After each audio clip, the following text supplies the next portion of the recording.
আসসালামু আলাইকুম।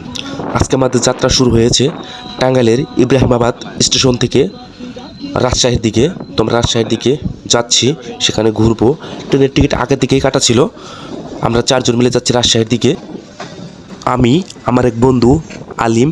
তো অনেকদিন ধরে বলছিল ও যাওয়ার জন্য, ফাইনালি ফিক্সড করে ফেললাম। তো আমার এলাকার একজন ছোট ভাই ও ভাতিজা যাচ্ছিলাম, সবাই মিলে আড্ডা দিতে দিতে ভালো লাগতেছিল চলন বিলের মাঝখান দিয়ে। এদিকে বন্ধু চলন বিলের মাঝখান দিয়ে যাওয়ার সময় ভিতরে রেলের ভিতরে মজার সঙ্গে ভিডিও করতেছিল, খুবই ভালো লাগতেছিল বিষয়টা। নয়া ফ্যান না নয়া বাতাস খেতেছে। বিয়ের প্রস্তুতি, হ্যাঁ বউর জন্য গিফট কিনলো, বাচ্চার প্রস্তুতি। ওই তো বউ বাচ্চা দূরে একসাথে চালাইতে পারবা, বাচ্চা সমান।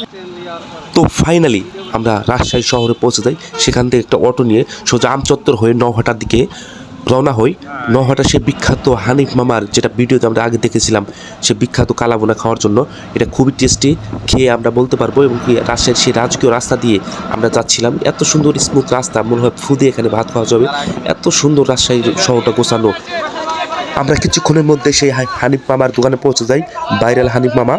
তো সেখানে দেখলাম অনেক লোকেরই ভিড়, হুন্ডানে মোটরসাইকেল নিয়ে মোটামুটি অনেক লোকই আসছে। শুক্রবার যেহেতু আরও আসতেছে, দিনটা মেঘলা থাকলেও খাওয়ার কিন্তু থেমে নেই, খাওয়ার জন্য মানুষ আসছেই। আরও দোকান ছিল, রিপন মামার দোকান। তো সেখানেও টাকাটাকি করতে যাচ্ছিলাম না, আমরা হানিফ মামার দোকানেই খাবো, আগে থেকে সিদ্ধান্ত ছিল।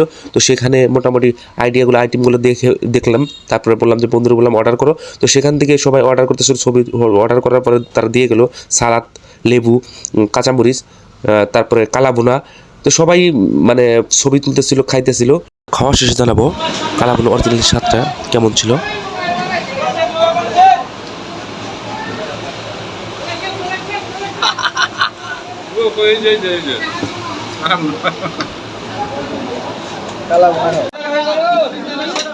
তো ফাইনালি কালাবোনা খাওয়া শেষে হাতটা ধোয়ার পরে, বিল দেওয়ার পরে আমরা কালাবোনা রান্নার যে করতেছিল সেখানে দাঁড়িয়ে দেখতেছিলাম। এখানে 3-4 জন লোক নিয়োগ আছে শুধু রান্নার জন্য, 4-5টা চুলা। তো দেখতেই পাচ্ছেন। তো কোনো প্রশংসার জন্য না, এক কথায় কালাবোনা ছিল অসাধারণ।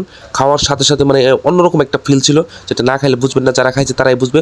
অন্যরকম স্বাদ ভাই, কালাবোনার স্বাদটা রাজশাহীর বিখ্যাত, বলতে গেলে এক কথা বিখ্যাত।